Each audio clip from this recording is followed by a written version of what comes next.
Good evening, folks. It's my honor to call the meeting to order October 7th, first meeting of October, 6 p.m. Actually, it's 1 past 6 p.m. This council has been very good with the time. And we acknowledge we are gathered in the William Lake First Nation people's unceded territory, thanks to the elder chief, the nation, allowing us to do the business. As most of the people have seen, majority council member are here. Council Moses is on a different business, and he's joined us through the Zoom. Adoption of the agenda is on the table. I'll move that, Your Worship. If I can also add CN Rail to the agenda. I need seconder, please. Councillor Boehm, with the addition to the agenda with the CN Rail issue, all in favor? Oppose, if any? Carried unanimously. Minute of the regular meeting of the council held September 16, 25. Need a motion? Second. Moved and seconded. Councillor Flashballer, Councillor Nelson. Any addition, deletion? All in favor? Carried. It's a great honor, as most of the community, the council member, the staff know.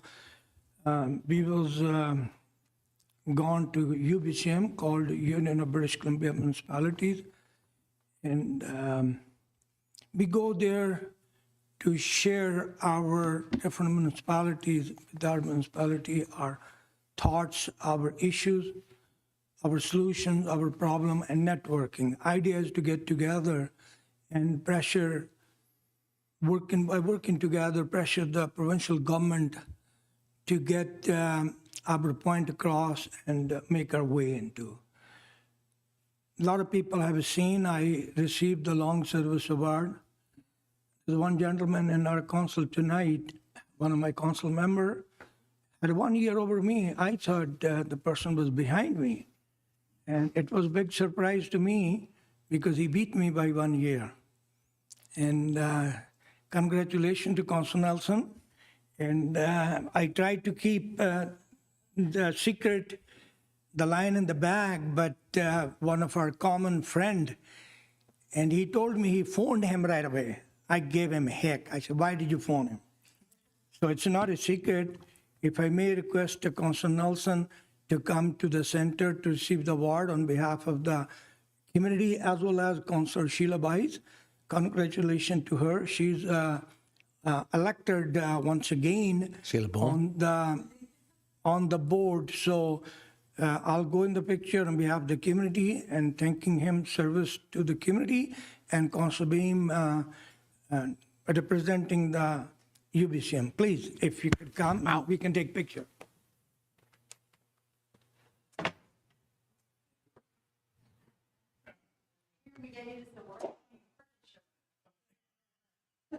While you're getting ready for the picture, Worship, I'm getting messages that the stream has no sound.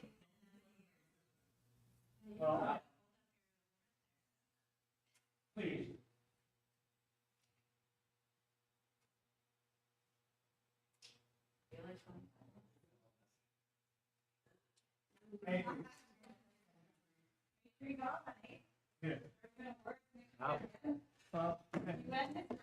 Well, Your Worship, and Councillor Boehm, thank you very much, and it's truly an honor, and I share it with the community because the community has always backed a lot of positive change, and this is an honor shared with the community and the residents of Williams Lake and my colleagues and staff. Thank you very much. No, Councillor Nelson, if I may once again, I wanted to appreciate and congratulate you. The service you have done to the community. Sometimes we don't all agree on the issue. Sometimes the community don't agree with our philosophy, our ideology, how we do things. That's a different story. I know how much time it takes to serve as a mayor, how much time it takes to serve as a councillor. Any public service is not easy. Trust me. So congratulations and thank you. I don't know. I'm going to tell my grandkids because I keep telling them I'm 29 years old. Good for you. Thank you, Worship. Thank you. Yeah, Councillor Nelson started I think it was one term before me, 90s, I started 93. Then he left, he came back, he left, he came back. I left 14, so during 14, he made it ahead of me 1 year. Thank you. Okay, delegation, and it's my honor to present you the Michael Franklin and Gregg Gaylord from the Foundry Cariboo Chilcotin regional update and stats on youth attending the Foundry. Thank you very much, both of you, please. I'll request all the council member to hold their question, please, till they've done the presentation. Please. Okay, thanks, guys. It'll just come up here in a second. Yes, I it think. will. There we go. So I think people know roughly who we are. We're past principals. We've got lots of experience with kids and community and families and stuff, which has worked really well in terms of building relationships with people in town and maintaining the relationships we have with families. So that's been really helpful to get people in the door. So Foundry for youth 12 to 24 years old, as sad as that is, we got to stick really closely to those ages. We're across the street from Fresco, and that's our phone number. Next one. We are a program of the Child Development Center. We work for the Child Development Center, and Vanessa and the board there worked really hard to get Foundry here and running, and they support us really well. So this is kind of what we do. It's a safe, non-judgmental space to find support. So we sort of are that door that kids or parents can come into and have a conversation. It's 100% confidential, unless there's a safety issue going on, but 99.9% of the time, extremely confidential. Just come in the door. We have the time to listen to your story. We will make suggestions on what might be helpful and what supports are available in the community if they don't happen to be available in our building. So when it comes to young people, we don't need, this kind of sounds negative. I got to find a better way to say this. Caregiver consent not required.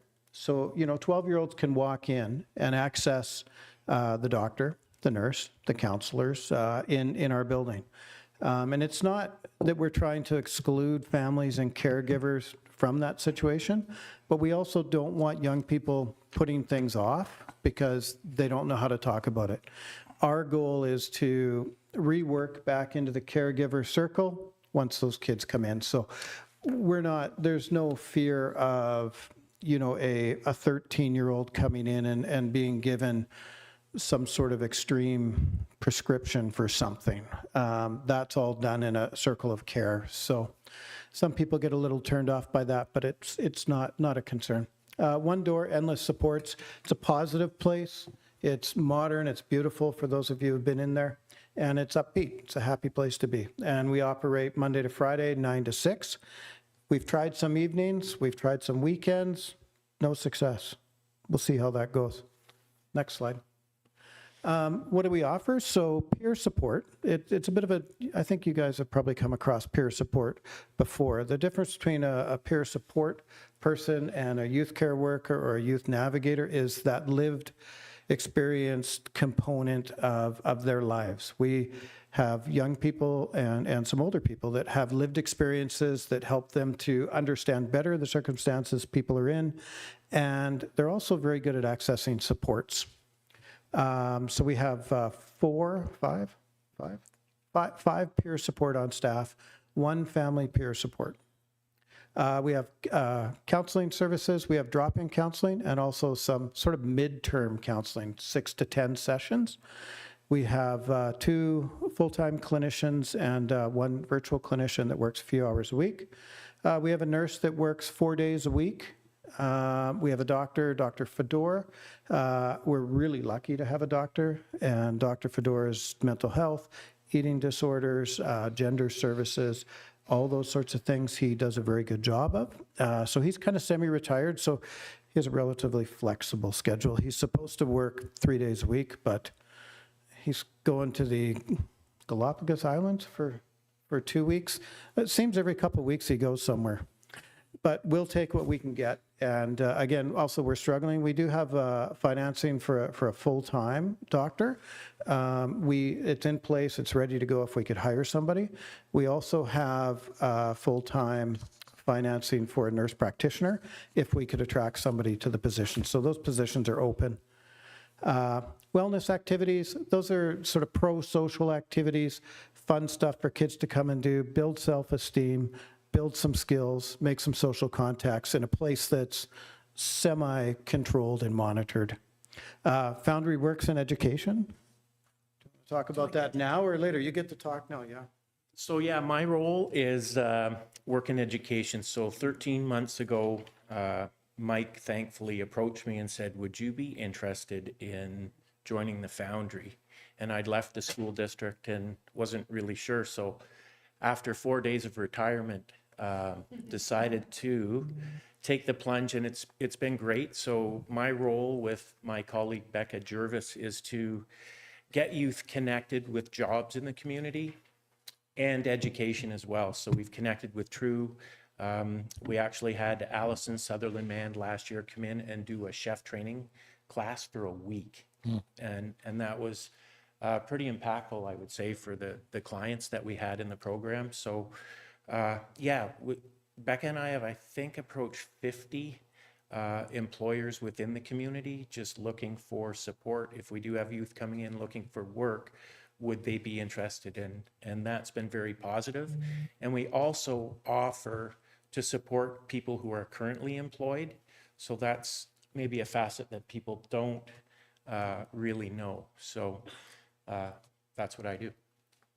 Yeah, so just to follow up, instead of going out and just always asking for opportunities in the community, we can also provide a pretty strong service in terms of if somebody's employed, they have a good relationship, for whatever reason things have gone sideways for them, we can sometimes step in and provide some supports for that person to get back into the work environment without you having to retrain. So that's another piece that we like to throw out there.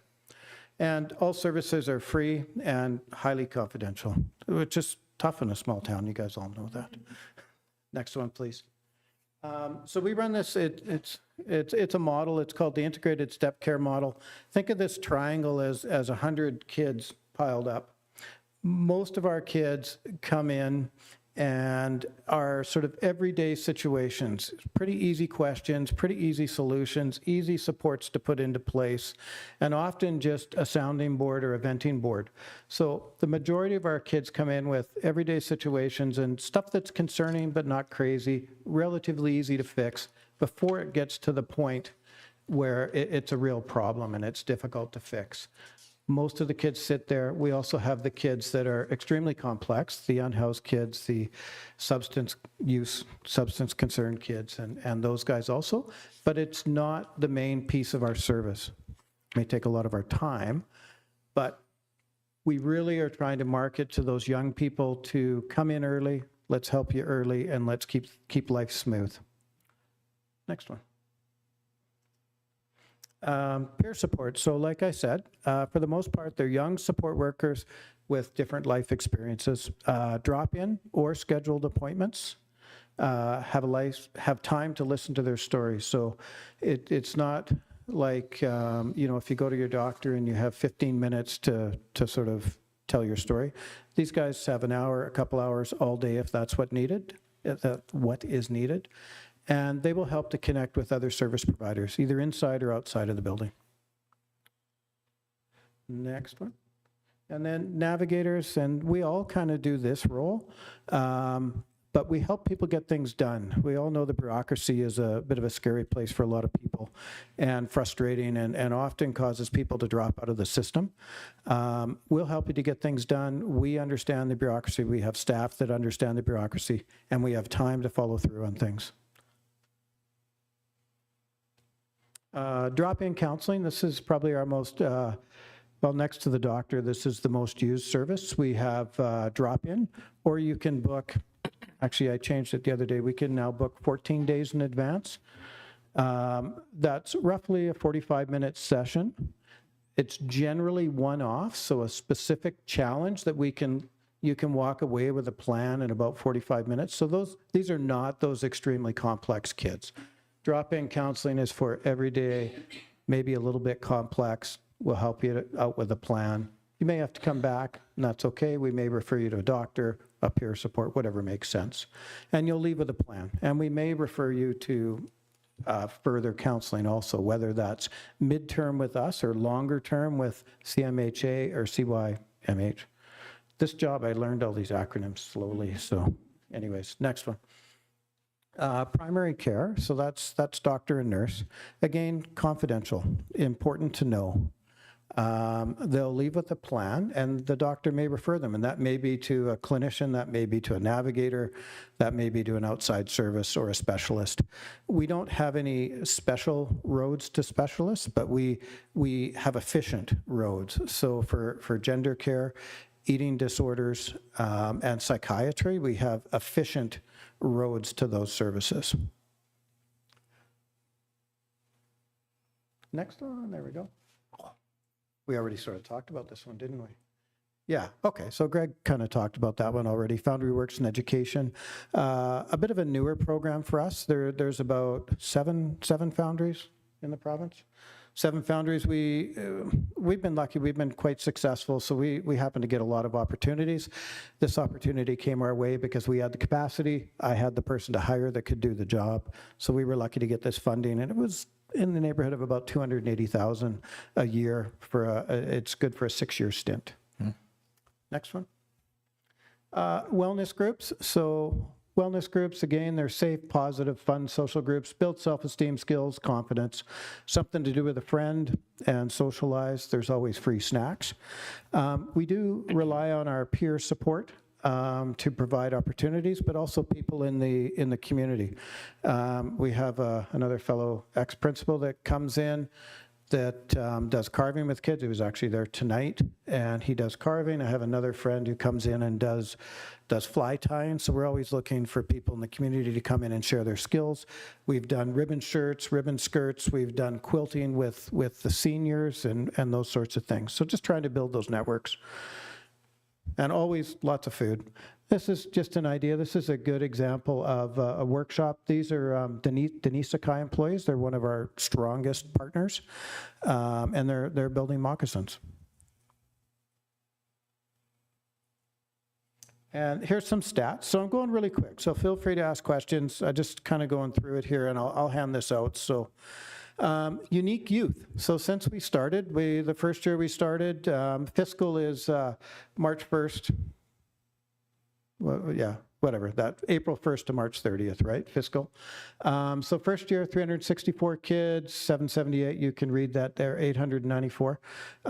Just keep in mind, we started at 0, right? So they're good numbers. Next one. So this is unique youth coming in the door. So April 2024, we saw 178 different faces come in the door.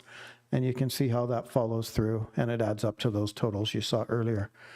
And, relatively consistent numbers. The month doesn't seem to matter too much. I'm not quite sure why October is an anomaly there, but they're roughly the same every month. Next one. Just another example of things we do. Painting class, kind of fun, adds some color to our building, build some confidence with the kids. Okay, so here's total visits. So as we know, a kid may come once, kid may come 15 times in a month. So this is the average number of young people visits walking in our door each month. And next one. Annualized monthly visits, so just those added up. But again, we've gone from 0 to 4,700 visits a year, and I would expect, as it won't slope quite as much, but that slope is slowing, but I would imagine we're going to be closer to 5,000 than 4,900 for this next year. Huh. Next one. Now, this is a little bit hard to see, but roughly we're about 1/3 primary care, so doctor and nurse, about 1/3 mental health peer support, and about 1/3 groups. is roughly how it falls. I mean, it's not exactly, but it's close there. So if we lose our doctor, which eventually we're going to, and hopefully we can replace that, that's a big dent in what we do. Next one. Just a rough outline of, and this has been fairly consistent. So male, kids that identify as gender diverse and female. Caucasian, First Nations, and then, of course, our population isn't that varied yet. We're getting there every day. And next one. Okay, so this is how to access services at Foundry. Three different ways. Number one, you can walk in the door, say hello, make an appointment, get help right away, generally. You can also phone and make an appointment. And you can also use the Foundry app, which is a provincial-wide service. So young people can pop onto their phone, become a client. Our counselors have hours that are bookable, 14 days in advance. Peer support have bookable hours. Navigators are bookable. Gregg and Becca are bookable. So they can book online. A lot of kids, I know my son, I don't think he knows how to talk on a phone. So he would really want to go and just do his appointment that way. I actually probably want to go see the counselor and not say anything, but that's different. So lots of ways to access service. We do provide a small percentage of service virtually, but we're well prepared to be able to do that. We actually have a clinician that lives in Camrose that works for us 8 hours a week. In the evenings and on the weekends, provides that sort of service for us. So these days, that virtual stuff works really well. Okay, so there's the building, and there's some of our young people out front, and that's Foundry. So that's what we do. I really just wanted to let people know what we're up to, and feel free to come by and have a look, and some numbers. That was very quick, so I do have it to hand out if you want numbers and stuff. Questions? Well, and thank you very much for your presentation. You can help. You could not have made a better choice when you had Dr. Fedor on board, Yeah. Mr. Gaylord on board. I had a personal experience with these both gentlemen. Mr. Gaylord taught my son what he is today. I'm so proud of him. I admit that publicly.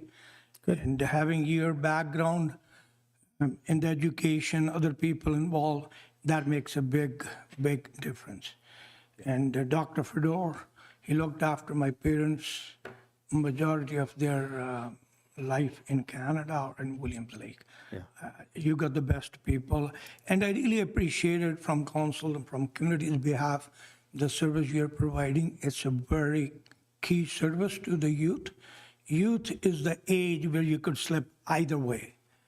And so many doctors, our population being without doctors in the Cariboo or everywhere else in the province, or in fact in Canada, you couldn't have done any better. You did an excellent job.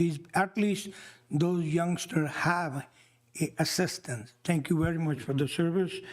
I got 3 people on my list, Councillor Flashpoller, Councillor Sheila Boehm, and Councillor Jasmine Lyons. And Councillor Nelson, please. Thank you. Please. Thank you, Your Worship. Thank you, gentlemen, so much for coming in today. I think one of the most important pieces here is the fact that you are here presenting to us, because when you come and speak with us, you're speaking to the community. We have media right here. And I think we are so fortunate to have this service and to have Foundry in Williams Lake, as we are continually encountering all of the challenges that society is presenting us in this day and age, whether it is with the drug crisis, whether it's with mental health.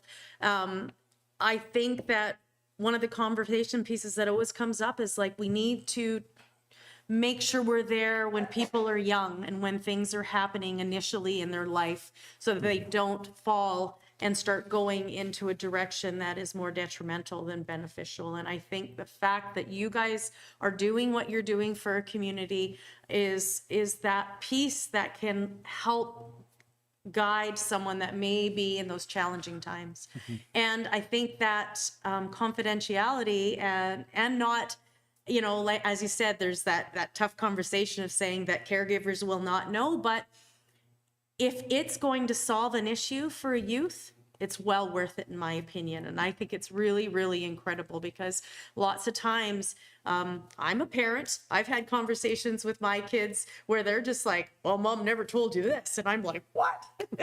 Right? I think everybody in life encounters that. And that's where there's this piece that you guys are all doing that I think is so amazing. And I am so happy. So thank you so much to everyone in your group, to the Child Development Center and everyone. I have sent my daughter your way on things, and it could be just medical, because we go through all of these issues with maybe not having a practitioner, and at least our youth, we can go, here's a place that you can go and maybe get some assistance. So thank you so much for your presentation. Thank you, Councillor Flashfuller. So Councillor Chilcotin, please. just one Please. thing. One of the unique pieces of the puzzle that we offer is we virtually send nobody away without a conversation. Okay, sorry, we're busy, you got to come back in 3 days. That just isn't the scenario. It's, okay, well, we don't have a counselor right now, but there's a peer supporter, there's one of us. Let's sit down and have a conversation and just see where we're at. So virtually nobody gets turned away for any period of time. It's positive. Councillor Boehm, please. You're Thank you, on. Worship. I also want to echo, of course, I think it's amazing. Huge supporter, huge fan. I just had a couple of questions too. I want to clarify. So age is 12 to 24, all the way till they turn 25, yes? And as soon as they turn 12, just for referral Yes. reasons.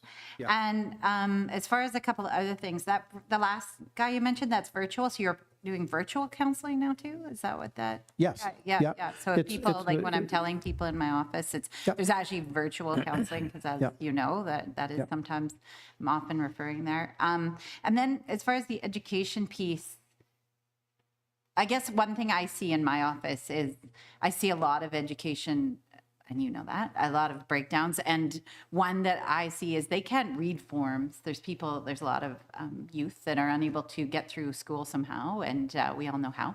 And they are not able to read. They can't do consent. I have to go over it line by line. And so what it makes me think, especially when they get up to those 16 to 19 years old, is they can't get a driver's license if you can't read, and they don't have the confidence, this mental health. So how do they get a driver's license? How do they do a job form? How do they get a job? And so from what I'm understanding from what you've represented today, that is a new service that Mr. Gaylord Street, is this something that we're going to work on? Because I feel like I can send you people to learn how to drive, to learn how to just read and do a consent form. You know what I mean? These are basic things that are really hurting their self-esteem. We can certainly help with that, yeah. Yeah, so you're somewhere now to say, we're going to get you and get your grade 12? Is that the GED stuff? We don't offer coursework. Okay, so you're just helping navigate the system kind of Yes. thing? But will you help? I think those are things that could, the whole getting through drivers or, getting the reading, what? So you're just going to provide how we're going to do that? We can help navigate, and certainly our family support worker could help sort of set those pieces in motion. But we also have tutoring programs set up. So we have Oh, you do have tutoring. we have high school youth from WL going over to True starting in November, and it's a partnership with Cariboo Chilcotin Partners for Literacy. So that's going to start in November, and then the Columnitsa students can get support with the help of Denise and Monica, who are through CCPL. But Gary Abig on Tuesdays and Thursdays helps high school students. So if they're people at the senior campus, that's through CCPL as well. Okay, so those are good reasons or things. And I just want to, and huge fan again, as far as weekends and evenings, I don't think it's known. So unless, what I found in practice, even if you don't have hours that are a year or two, that people know those are your hours, they're not going to be your hours. Nobody's going to think, oh, that one weekend, you were open that one time. You're never, trust me, you'll get more people, because it's a pet peeve of mine that even things like Canadian Mental Health is only open Monday to Friday. When I look at hours, when I'm looking to send people or looking what to get supports, and I'm in a unique position to do that, long time for me to fill, even me, who's been doing it 24 years, to build that up. The word of mouth takes a while. It's not been at 24 years to build that up. The word of mouth takes a while. It's not, so I think that's not necessarily valid. I think you have to get but anyway, those are my little pet peeve about hours. I feel like you do need offset hours are great, but I understand if you can't staff it. I'm just saying I don't think it's. One of the other very big pieces of Foundry is a a really big virtual network, like there's a virtual BC network. I'm interested in that, yeah. Yeah, and it is available, definitely extended hours, and till 10? Yeah, 8, 9 So to that's 10, good to yeah. know, And too. the weekends. Okay, and the app. And that'll refer you, it's obvious when you're on the app. Like Gregg and I went and had a look the other day to see about booking a counselor for a young person, and you pull it up and there's, 8 different counselors available at X number of times. And that's just pulling it up in the middle of the day, and they're in the evening and on the weekend. So there's a service For there that too. part, yeah. No, that's good to know. Thank you. Sorry, but I am a Thank you, big fan. Councillor I Boehm. will- I will get you Councillor Jasmine Lyon, please. Thank you. Last year we were at the Mental Health and Addiction Symposium in Prince George, and there was a Foundry there that had been around for quite a while that did a presentation. It was so cool to see how long they've been around and all the things they've been able to accomplish in their community, and just seeing that how it ties in with all of this and everything. Like, it's a fantastic program. The amount of times that I have teenagers and young adults that come in that tell me like the BGC saved their life, like the Big Brothers and Sisters. And now I'm hearing more and more about the Foundry, and we've been trying to give information to people about the Foundry because a lot still don't know what it is because it's so new here. To Councillor Boehm's point, I completely forgot that you said that you're Monday to Friday, because I was writing down notes on here thinking I have a bunch of ideas for like Saturday classes and stuff that we could even try and help with, but. The space is there, we'd like it used. Yeah? Okay, because I had some thoughts on that. I'll email at some point.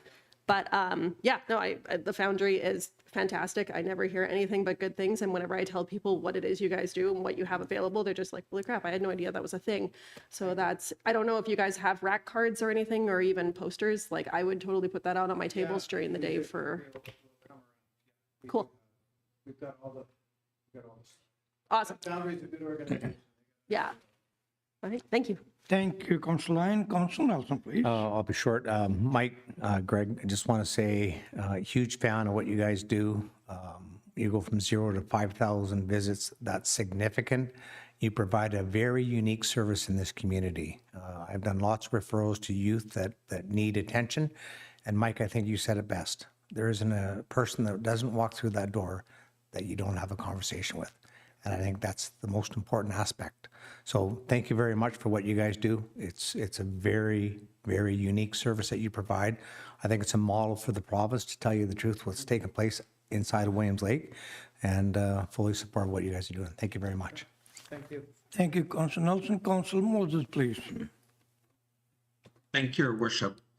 Thank you for coming in and speaking to us today. Your presentation is so welcome. It's great to hear success stories when it comes to our youth, when it comes to mental health, when it comes to programming in our community. I want to back up what our mayor said, and I don't want to age Your Worship so much, but I'm a couple years younger than his son, so I got to also play on Mr. Gaylord's basketball teams. So that was some of the highlights of my youth. So thank you, Mr. Gaylord, for continuing on with this amazing work that you're doing now, because I remember even then that you had a great impact on my youth, and I'm not sure where I would be without that team. It's really neat to hear about your partnership with Denisikai and other organizations, so keep up the good work there. These are the kind of programs that just keep on giving. We're definitely seeing immediate results in the form of the presentation you've given us and the results that you've seen in the youth that you've already worked with. But we also have to take into account that these are the kind of changes that keep adding up and compounding over the years, especially the longer that we have these type of programs. So we really need to make sure that we, as a council and as a community, that we continue to nurture programs and organizations like the Foundry. We really need more presentations like this one, because we're so lucky that we actually have a Foundry in our city, and we're so lucky that it's being so well run. So I do have one real question for the two of you. What can we do to help you with your jobs? Because we really want to see you succeed. Thank you, Your Worship. Thank you, Councillor Nelson. Any answer, please? Part of the reason we wanted to come is we do apply for different things, grants here and there, and to give you an idea of what we do. Foundry, the provincial Foundry organization is extremely strong, extremely structured, well-researched, well-funded. We get better education than we got as principals,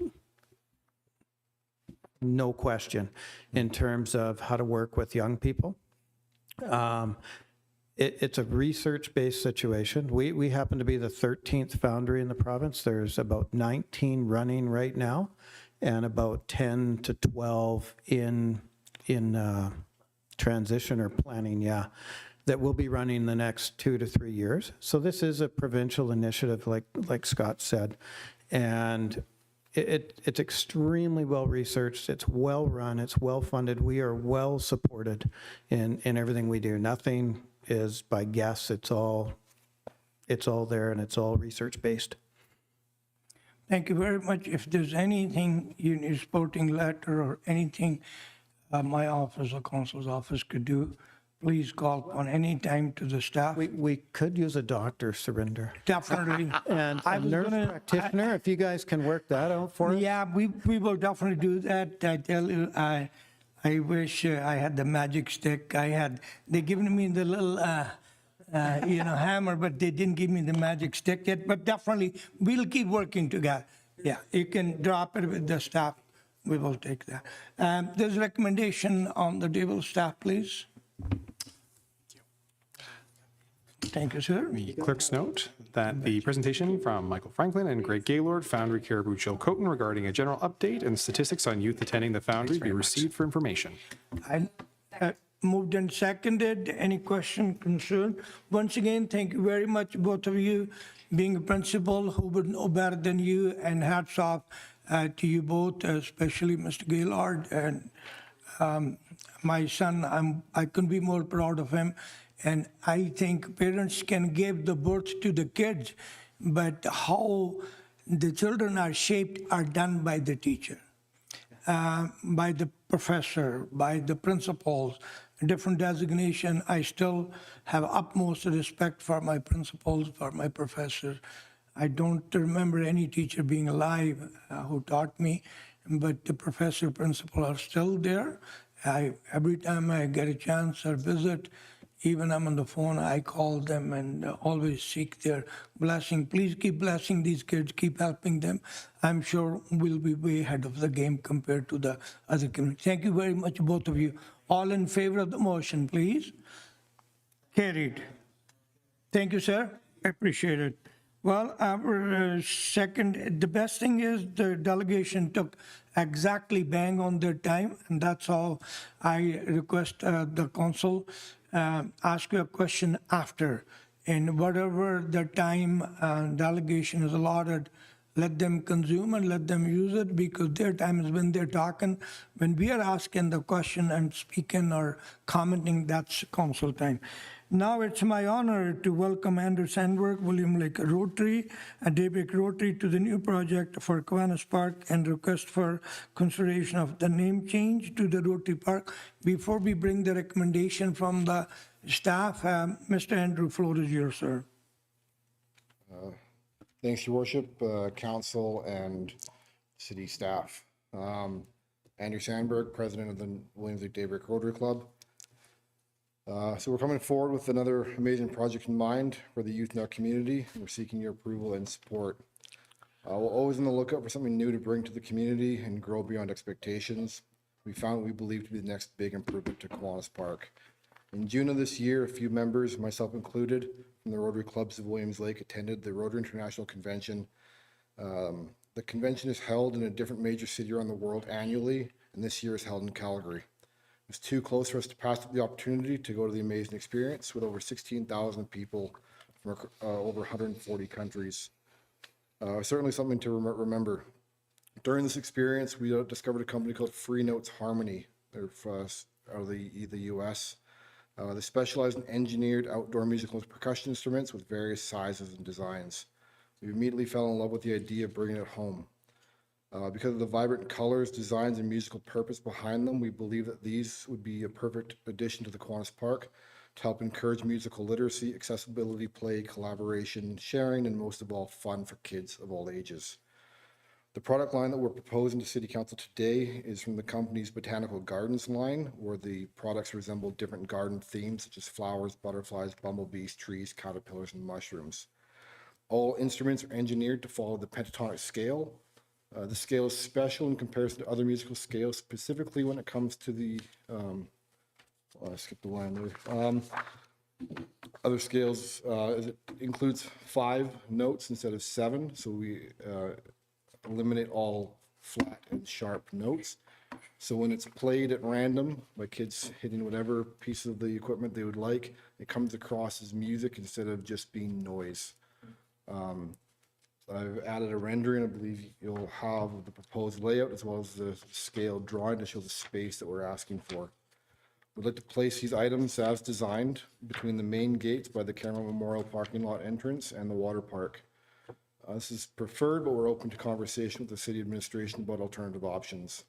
As proposed, this addition to Kiwanis Park is an estimated $60,000 without the consideration for installation. Secondary, so that's the playground ask.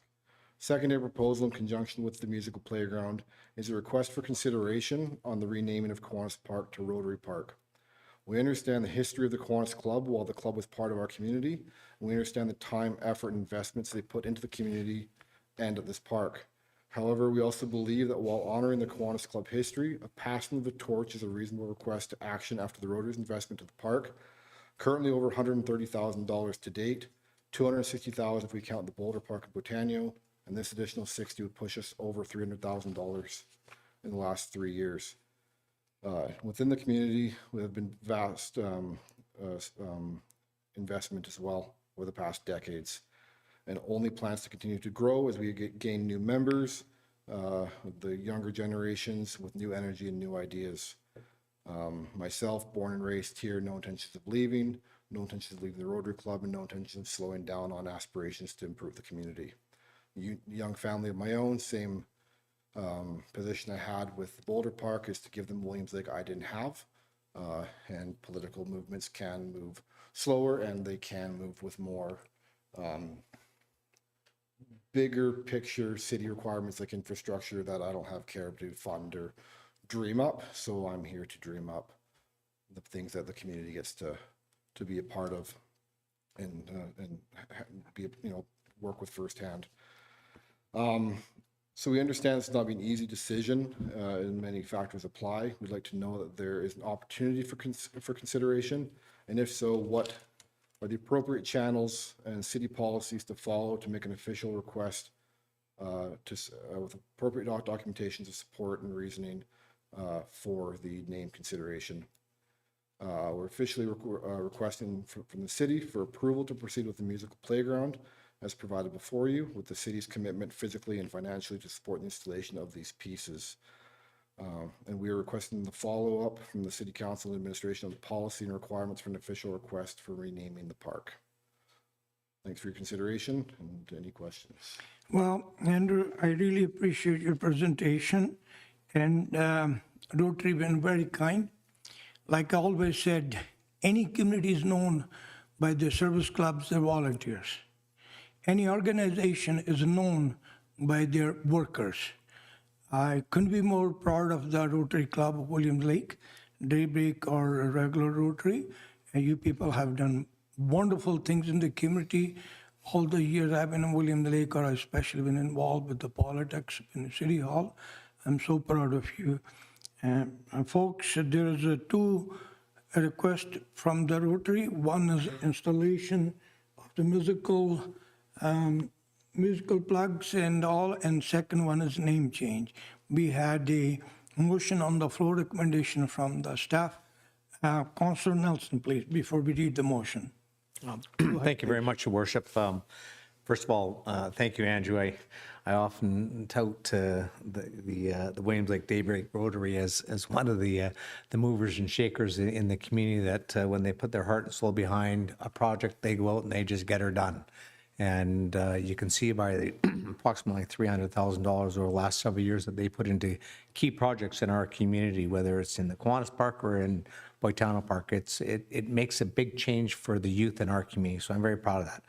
I will be supporting the musical playground to be added to the Kiwanis Park at this point in time. I think it's a great project. I think we need two separate resolutions, Your Worship. One supporting the project to get that on the go, give an endorsation on that, to add it to the park. It's a very active park. We know it's a very active park.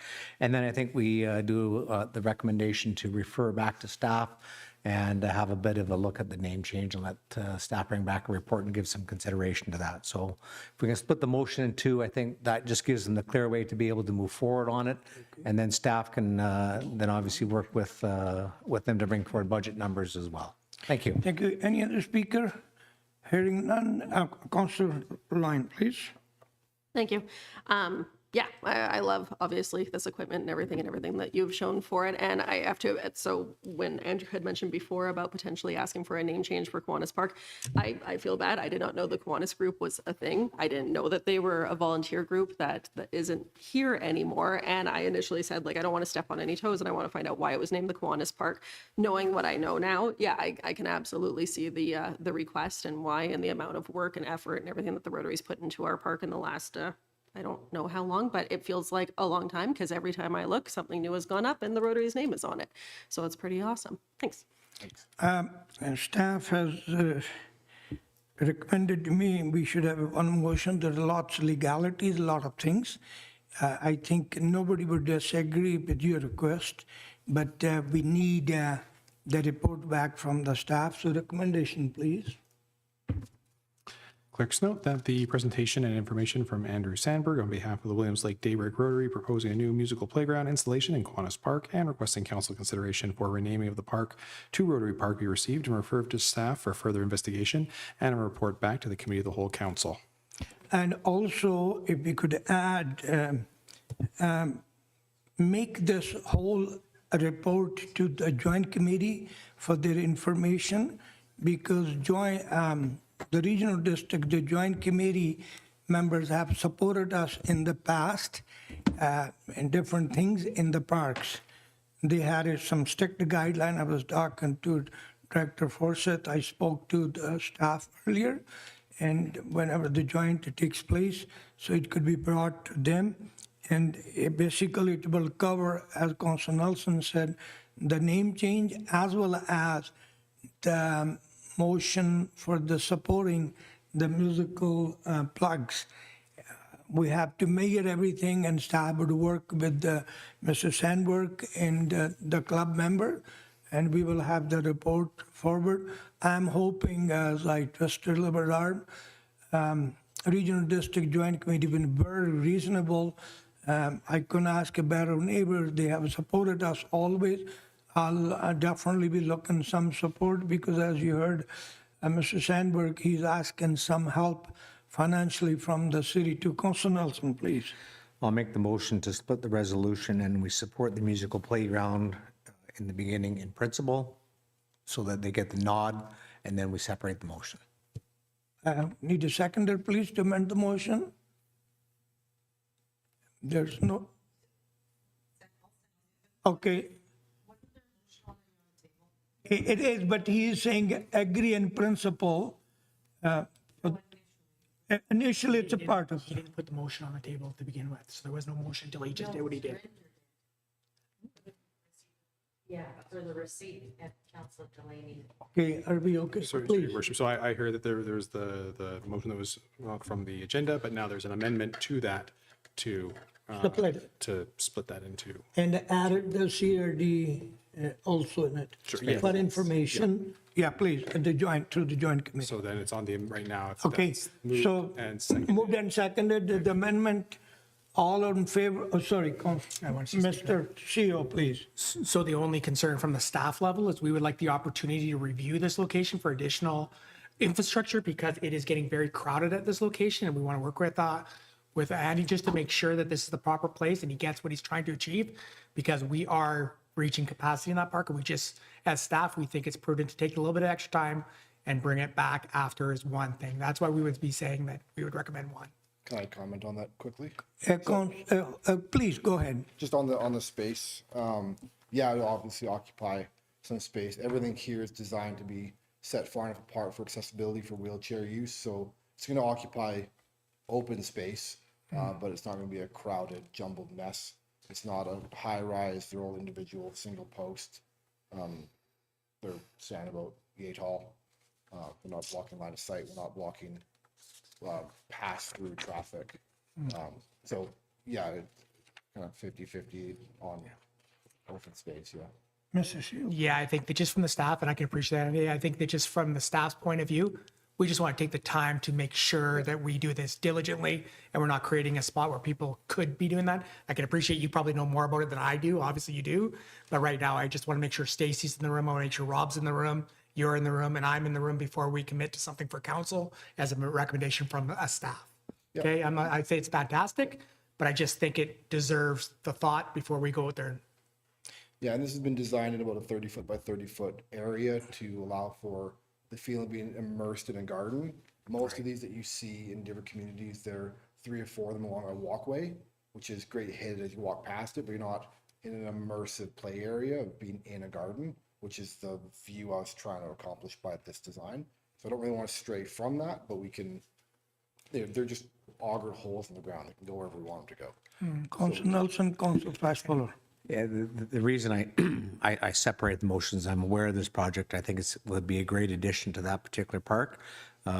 Ensuring that the politics are giving the staff the direction is a positive nod that we like something to come forward. At least there's an acknowledgement around the political table that we like this idea and the concept is in principle. The second part is obviously the name change. We'll look forward to a staff recommendation and report back and go back and make sure that, you know, where it came from and how it got there, or does it fit within the policy change? 2 key recommendations. So publicly, we're nodding that this is a great musical agenda addition to the park. Second one, bring back the report. Pretty straightforward. Thank you, Your Worship. Thank you, Councillor Nelson. Councillor Flashballer, please. Thank you, Your Worship. I just want to put in that little piece of just thank you for all the work and initiatives that you guys do with the Daybreak Rotary and in doing these projects for the communities. I didn't tie in the very beginning, but I see this project as so beneficial for youth. So I can understand why you'd want it in Kiwanis, but as our CAO has mentioned, we want to make sure that we do have the capacity and it's the right thing with the allotted space that we may have there. So you got our support 100%. We just got to make sure that it works, right? And that's the thing that's most important. I think it's just awesome. And I just want to commend you guys for everything all your initiatives, because it's coming from you and it's wonderful. So thanks. Now, once again, thank you, Andrew. Convey our gratitude to your club, all the support, all the work they have done in the community for the sake of, I won't mention any particular group, for the sake of all citizens. Thank you. I salute your club, salute your dedication and the work you people do. Okay, motion as amended. Sorry. Oh, yeah, sorry, thank you. For the amendment, please, that we add the CRD for information, and they might kick in some money to support, and we'll work it out. Yes, it's a separate, the first one amendment. And I think Rosh. yeah, please. Sorry, Mayor, so I'll give the procedural kind Please, of please. overview. So first, if council will review the amendment will be to split the resolution. Then council will vote on the main motion as amended, which will just be the first part, because it'll now be 2 motions. It'll just be that there's approval in principle will be provided for the musical facility in the park. And then a second resolution, if moved and seconded, we put on the table to get staff to do the report on the naming and to refer to the CRD for. Thank you very much keeping us online. I wonder why he sit on my right and he knows all the in and out. Motion as amended, please. Oppose, if any, carried unanimously. Motion as amended. All in favor? Oppose, if any, carried unanimously. The second part now we need, right? The second part would be the directing staff to bring back a report back on the naming and the referring to the CRD for their information. Thank you. Second. Moved, and I need seconder. Second. Thank you, Councillor Nelson. All in favor?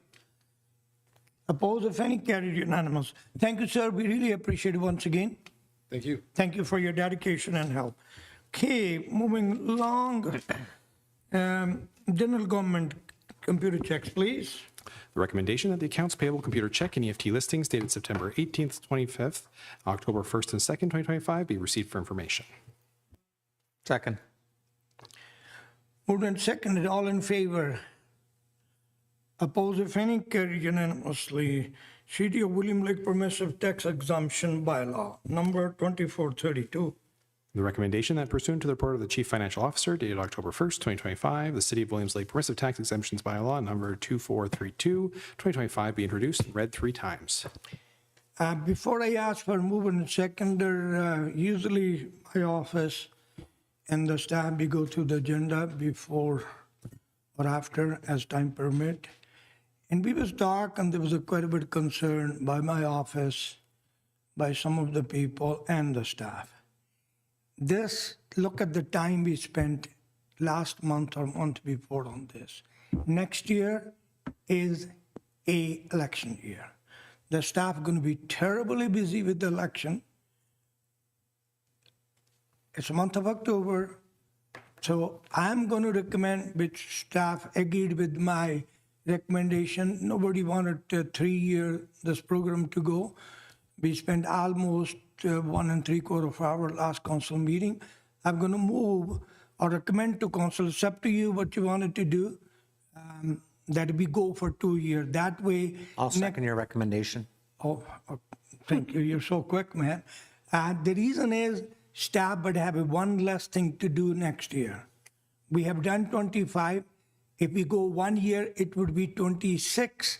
Because in October, September, staff has to work on the whole thing, and it will be too much time consuming for the staff. That is the reason everything remained the same. Only I am recommending, thank you, Councillor Nelson, that this bylaw go for 2 years, please. Moved and seconded. First of all, is there anything we needed to change or anything else? Is okay? Only changing the 2 years. So, Your Worship, so the recommendation then would be to amend the draft bylaw to be for 2 years. So just a procedural note that there's some notice requirements, so we may have to hold a special meeting before the last cow in October in order to get this adopted. We can't necessarily do it in 2 weeks. We'll talk to if this passes. Okay. We'll have to, there's some very strict notice requirements. Thank you. Thank you. Appreciate it. All in favor? Sorry, my apology. Please, for discussion, Councillor Delaney and Councillor Boehm. Oh, sorry, you can go first. Oh, you was first. No, nothing against anybody. Councillor Boehm. Thank you, Councillor Daney. I feel like we're probably going to say the same things as we're opposed. I actually am not in agreement with that. I actually at UBCM, I actually asked this, and I know there's other communities that have completely done away with permissive tax exemptions. So this is not something that I think you should pass off to the next council. Like, that's just something that could be, I think that unfortunately it's something we need to hash out. We need to get rid of it. And so it's election, you know what? So I don't get elected on it or whatever. I really think that I would rather this money go towards programs I can support, like in community, that, like I've said, like, one's fee for service, happy, you're going to do something back. That's what it's for. The more you put stuff like this off for the next council and put it off, it may not happen.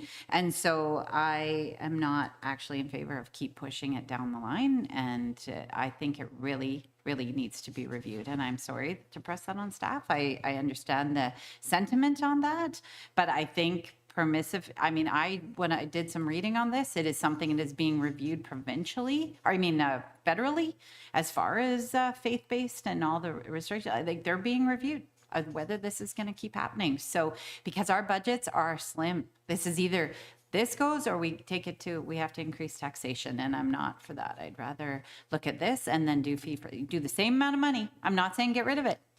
I'm saying use the same money. We just do a different way of applying. It's time to review this. It's been 10 years. Putting it off 2 more years to the next council, I don't think it's the right idea. But anyway, I'll pass it to... Thank you, Councillor Boehm. Point well taken. Councillor Delaney, please. Thank you, Mr. Mayor. Yeah, and I agree with my colleagues' comments. I'm not in favor of this. I do think that we should, I mean, I wasn't in favor of it even for a year, and I do understand that the sentiments around the table that this was in place for 10 years. If we were to cut it off right away, it only provides 9 months' notice for those people to go and garner the funds they need to pay for. But this also, it's $300,000 that equates to a 1.7% tax increase. I'm not a big supporter of funding provincial programs. And when I look at, when I look at the list here, we've got $63,000 in services that really should be provincially funded. And that's just in this 1 year. So, if we had 10 years, that's $600,000 that we were funding out of our municipal taxes. I'm just not a big fan of the municipal taxes going to provincially supposed to be provincially supported programs. And I recognize that, our nonprofits, a lot of these are service-based, the Cariboo Friendship Society, Canadian Mental Health, there's cultural pieces in here. These are important and they are services to our community. Just disagree with the way that they're being funded. And I agree with Councillor Boehm. I really would like to see the money go into our fee-for-service, and then people can apply in that regard. I mean, we've got $33,000 in acres for churches, 1 acre around each church. And they already receive a statutory funding from the federal government. So I understand, and I understand my colleagues' arguments around the table for this, but I will not be supporting the motion.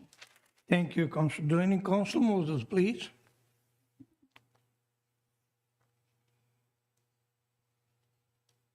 Thank you, Your Worship. I am in favor of having this be 2 years. I would even be in favor of longer, but 2 years is a good spot to be at, I believe. And I'm going to give some reasoning here. I think that there's actually more reason now than from our previous meeting on why this should be a longer wait before we lessen tax exemptions if we do. The first reason being, the one that we talked about in our last meeting, is that we need to give nonprofits enough notice so that we don't blindside them. We've already been over that one, so I won't say much more on that one. The second one, which you just spoke of, is to lessen the load on staff on a busy year. That's a pretty decent reason as well. But the third one, I have to disagree with my colleague, Councillor Boehm, in that the federal government reviewing this is a reason to do it now. It is actually the exact opposite. If the federal government is already reviewing this, then we should be just keeping our status quo and wait for them to change it for us. We're creating a whole bunch of extra work for our staff by changing it right now, where if the federal government gives us a mandate months or a year from now, that we're going to have to change it again. We're creating essentially over twice as much workload if we change this now and then the federal government gives us a different mandate. So I don't see any reason to be trying to lessen this sooner rather than later. And that's just based on the information that's provided to us. So it seems pretty basic to me that this is not the time to change this. Thank you, Your Worship. Thank you, Councillor Moses, Councillor Nelson, and Thank you. Councillor Flashfuller. Thank you very much, Your Worship. I'm an advocate of a policy of this nature that supports nonprofit organizations. I can tell you that the 35 organizations or 40 organizations that are attached to this permissive tax bylaw are significant. We're talking millions upon millions of dollars of services they provide. In actual fact, one of them was before us tonight. They've gone from 0 to close to 5,000 young teenagers going through their doors. And the most important thing we heard tonight was everyone has a conversation. That's 5,000 teenagers going to that facilities. So when we talk about the opportunities that are in front of us, organizations like that and organizations in our community that are nonprofit that provide huge, huge services to this community at a point in time right now when the community is struggling is not the time you cut their legs out. This has been bantered around for 3 years, and it is a political decision. There is no two ifs, ands about it. My colleagues have talked about it. So tonight's the night. Whether we're going to say, hey, you got 1 year and the legs are cut out, or we're prepared to extend it and find a way. I much personally prefer helping the nonprofit organizations out in our community. If there's ever a time that they need it, it's right now. Community is struggling. Nonprofit organizations are struggling. You're hearing it time after time. But not only are they struggling, they're still providing the services to our community residents. And that's the most important thing right now. When we talk about opportunities and we talk about provincial and federal governments, this is key organizations that are our neighbors, that are our friends, that is our community. So I'm 100% opposed of kicking the hell out of nonprofit organizations. So I won't be supporting the cutback of this. I support the full recommendation that's in front of us. Thank you, Worship. Thank you, Councillor Nelson. Councillor Flashpoller, please. Thank you, Your Worship.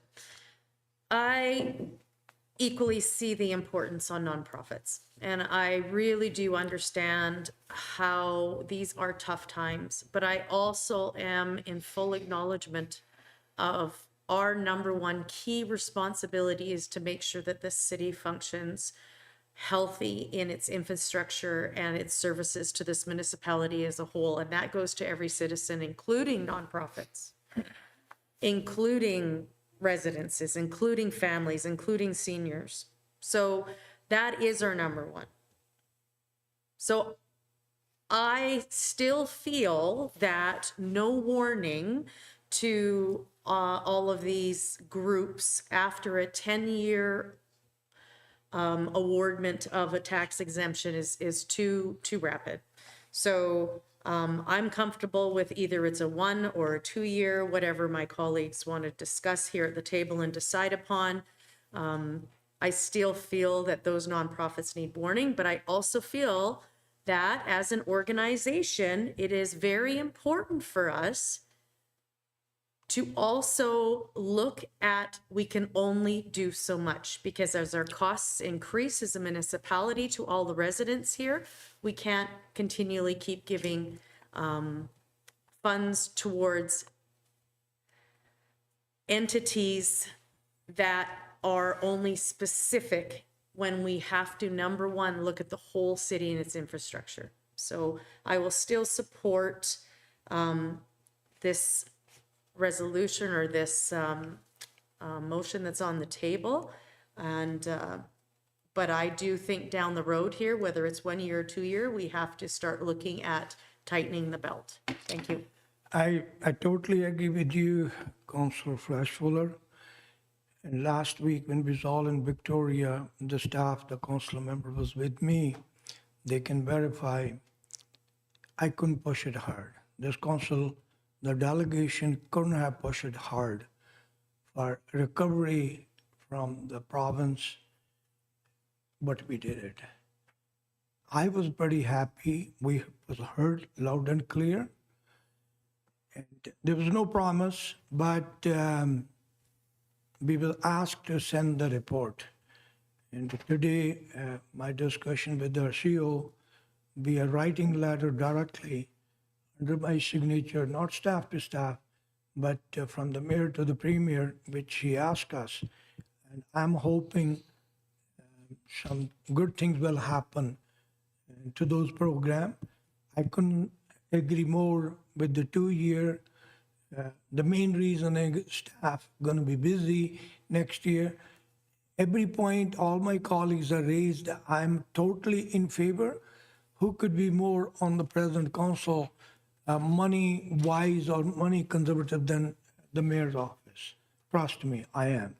And you cannot take the penny away from me unless you had a reason to. And that's how my office works. That's how I work. I appreciate it. So the motion on the floor is, So, Your Worship, so the motion is that pursuant to the report of Chief Financial Officer dated October 1st, 2025, the City of Williams Lake Permissive Tax Exemption Bylaw number 2432/2025 be introduced and be amended to have a 2-year term instead of a 1-year term, and thereafter be read 3 times. it's been moved and seconded. All in favor of 2-year? Oppose, if any? 2 members of council opposed, Councillor Boehm and Councillor Delaney. Motion carried. Thank you. Question on the main motion? Sorry, we need to come back on it. So, Your Worship, this was an amendment. This was the only motion made, so there is no amendment. Okay, The no. motion is passed. Thank you. Thank you. It's would be good for 2-year. Poll of council, wrongful conviction day, please. The recommendation that pursuant to the report of the Legislative Services Assistant Coordinator dated October 2nd, 2025, the poll of council conducted on September 23rd, 2025, proclaiming October 2nd, 2025 as Wrongful Conviction Day in the City of Williams Lake, pursuant to city policy and authorizing the lights of City Hall to be changed to yellow on this day, be ratified. Second. Moved and seconded. All in favor? Oppose, if any? Carried unanimously. Councillor Boehm attending NCLGA Mental Health and Addiction Symposium, October 15th, please. Recommendation that pursuant to the report of the Manager of Administrative Services dated October 2nd, 2025, council approved compensation, travel, meals, and registration costs for Councillor Boehm to attend the NCLGA Mental Health and Addiction Symposium being held in Prince George, BC on October 15th, 2025. Second. Moved and seconded. Also, I got it, my office was informed. I'll come to Councillor Lyons. Councillor Lyons is interested to do. Myself and Councillor Boehm was planning to go attend this, but because I've taken the week off, I'm going to be away. It's pretty close, and I had another commitment. I'm not going, so Councillor Lyons has requested she will go with the Councillor Boehm, and they will travel together. There's no extra cost to the municipality or taxpayer, and she had a place to sleep there. She will follow in the category of personal residence use. And so one motion is this. I'll put the second motion. Councillor Lyons, if you want to add anything before you. Oh, sorry, Your Worship. So I did misread the recommendation. We did update the you did? with Councillor Lyons already in there, so I misspoke. So the recommendation should have included Councillor Lyons' name in the Thank you. item. Councillor Lyons, please, go ahead. Sorry, that's all I was going to point out. It's just that we had an updated Oh, one. thank that already you. Have my name in it because I have accommodations and I don't have to worry about food or anything, and we're going to carpool. So. Excellent. Councillor Boehm, please. I think Councillor he Moses got had it. it Sorry. first. Councillor, sorry, Moses, so you want to speak first? Do you want to or go first, Councillor Moses? Doesn't matter. Go ahead. Yeah, let him I'll go go first, first. sure. Go ahead, I Councillor think he had Moses. his hand up first. Sorry, Thank go you, ahead, Your Councillor Worship. Moses. Thank you, Councillor Ben. Yeah, I'm so in favor of this. I was fortunate enough to be able to attend this last year with my colleagues, and there was so much to learn there, so much positivity, so much to be shared. Organizations sharing what's working with each other. It was quite amazing, and to know that our very own Councillor Boehm was one of the original organizers and basically the founder of that symposium. It was a real treat to see it in action and to see her idea come to life. So I would love to see multiples of our councillors attending that event as long as that event continues to go on. I think those are two perfect choices to go. A few weeks after that, I'll be attending a similar one through the Canadian Mental Health Association in Vancouver. So we're definitely covering our bases and doing as much work as we can as a council, learning about what our community's needs are and how we can help them. So not only am I in favor of this, but I want to thank Councillor Boehm and Councillor Lyons for attending this. Thank you, Your Worship. Thank you, Councillor Moses. Councillor Boehm, please. Thank you, Your Worship, and thank you for your kind words, Councillor Moses. As everybody knows, this is kind of my passion project, but this is different. This one's going to be just it's sort of an invite only. It was supposed to be Mayor Rather and I, because they're just looking at where to go forward with this. It's kind of a feel your way. So it's everybody that's on the accord, 1 or 2 per community. So it's perfect that Councillor Lyons was willing to take his spot.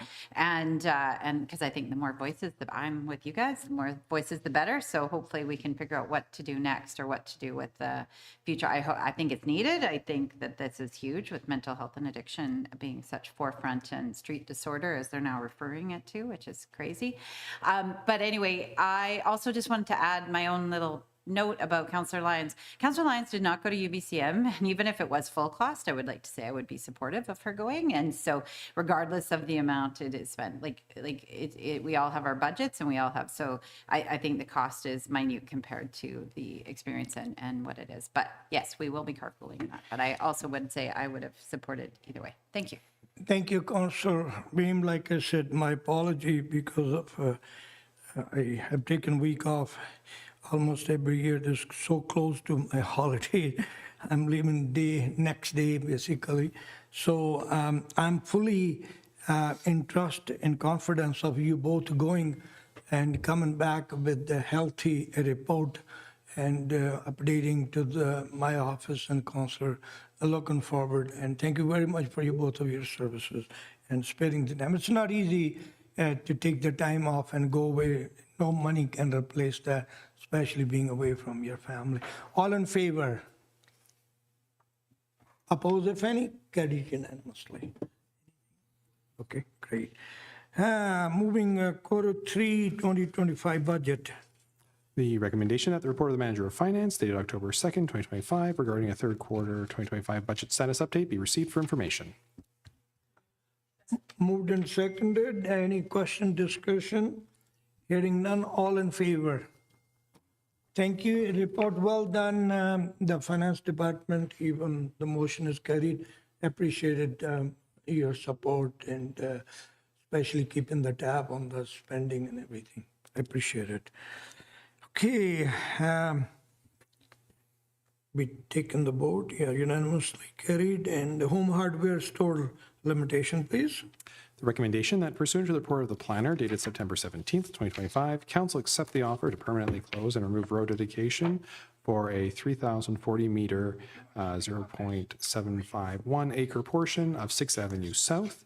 And further, that the City of Williams Lake Highway closure and removal roadway dedication bylaw number 2431/2025 be introduced and read 3 times.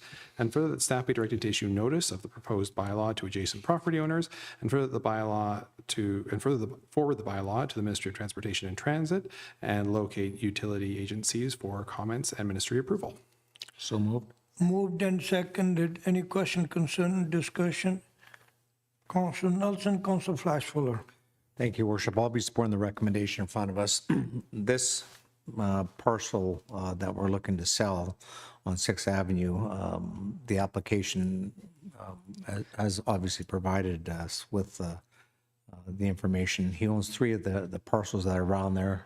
It's $350,000, and we will be shutting down and turning part of 6th Avenue over to the individual that's put the application forward.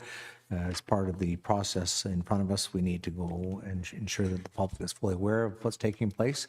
I do support it, and I'll be supporting the recommendation. Thank you. Thank you, Councillor Flashfuller. Please. Thank you, Your Worship. I also will be supporting this. I feel that it almost just makes sense for that allotted area. Ultimately, probably a good amount of the community didn't even realize that what appeared to be just a parking lot for that store, which is also limited in space, was part of 6th Avenue that could have traffic going through. And I feel that that actually is quite unsafe. So this proposal that came to us, I think really makes sense for us as a municipality to move forward with, for the safety of that area and also for the functionability of it. So I think this is a really good situation. There's a laneway in the back. It doesn't compromise that laneway, but it actually just makes the site for home hardware safer for the community as a whole. Thank you. Thank you. Not only that, we will collect the taxes for the property, which was never the case in the past. Doesn't matter, $10, $20, $30, $40, $50, whatever it comes. All in favor of the motion? Oppose, if any? Carried unanimously. Community grant application, please. The recommendation that the report of the Deputy Corporate Officer dated October 1st, 2025 be received and the council give consideration of approval for the late 2025 community grant application from Williams Lake Kitty Spay in accordance with council policy. So moved. Moved and seconded, it's $499. We are within our budget. Councillor Flashback. Thank you, Your Worship. Yes, this application is a late intake, but we have that within the actual policy. So to be able to do this, and we actually still have a small amount in the budget. This group, because they are doing this to get themselves, I believe, to be actually registered as a nonprofit, it makes it so they're underneath the $500 allotment that's in our policy. So everything's in line and the money's there. So I think this is a really great initiative for the community also, to make sure that it's taking care of the animals that are within our jurisdiction. So I think this is great. Thank you. Excellent. Any more comment? Hearing none. All in, oh, sorry. Sorry, Your Worship, just because the recommendation is not, doesn't have the amount, just I'm reading the room, that's for the full $499, right? 490. I think Councilor Moses also. Councillor Moses, please. Thank you, Your Worship. Yeah, I'm in favor of this, even though it's late. I know we try to make sure that people stay within our time limits, but this is a case where we do have that amount of money actually left there from exactly this space for this type of program. I looked briefly into this organization. Their goal is to collect donations in order to help reduce cat overpopulation in Williams Lake. It looks like it says the more help they get, the more appointments they can book, the more cats gets fixed, which in turn means less animal cruelty and a happier community. I think this is a great candidate for us to get a little bit closer to capping out that little bit of budget space that we have remaining. So I'm in favor of this. Thank you, Your Worship. Thank you, Councillor Moses. Hearing none, all in favor? Oppose, if any? Carried unanimously. Fire prevention update, please. The recommendation that the report of the Manager of Fire Prevention and Education dated October 1st, 2025 regarding an update on the Williams Lake Fire Department Fire Prevention and Education Division and information on the 2026 Fire Prevention Week campaign be received for information. Second. Moved and seconded. I must commend Mr. Boyd, author of the report. It's so to the point and excellent with all the figures. I really appreciate it. I'm sure community will appreciate it. This report, how many calls, infections, everything done. Like I always said, have we made a difference? Yes, you have. Are we done enough? Maybe not. We can do a lot more, but it's based on your staffing, your time, your involvement, other things, but appreciate on behalf of the council and the community. What you people do, having only handful people full-time paid, rest being volunteer, I really appreciate it, man. Thank you. Councillor Flashfall, please. Thank you, Your Worship. Yes, also, I just want to commend you guys for, generating this report because it's coming to us and then coming to the community. It just makes everybody that much more aware of what we are doing as a whole organization, as a fire department for this municipality. So fire prevention is so important. With my background in it, I know how it can affect people in such negative ways if you don't pay attention to it and focus on the importance of education. So I just want to commend Mr. Boyd for coming in and presenting this. And also, I'm just happy to see this much involvement with the education piece that you guys are doing. I think it's awesome. Thank you. Thank you. Hats off. All in favor? Oppose, if any? Carried unanimously. UBCM Strategic Priority Fund. Recommendation that pursuant to the report of the Asset Management Coordinator dated October 2nd, 2025, Council endorsed the following updated resolution in order to meet the funder's requirements and proceed with the city's application. that pursuant to the report of the asset management technologist dated October 20th, 2025, council approved the submission of an application to the Union of BC Municipalities Strategic Priorities Fund, capital building stream, requesting $120,000 in funding with 100% of the funding costs to be covered, the project costs to be covered by the program for Williams Lake Reservoir feasibility study, and further that council confirms its willingness to provide the overall grant management and indicates its support to cover any potential cost overruns associated with the project. Moved and seconded, Councillor Nelson, Councillor Flashballer. So there's two recommendations that are coming out, and there's no doubt that I think we're really, as a council, laying a very bold footprint for the future for water infrastructure. The next one that's behind this one is about a $6 million application as well. This capital building stream fund that's available right now, we're applying for the $120,000, is for the backstop for the Williams Lake Water Reservoir feasibility study. I support that. I also support the next one that's in front of us as well for $6 million. What we're doing is we're lining up the opportunities for grants. And I've said this for 3 years now. Grants make up about 35% of our budget.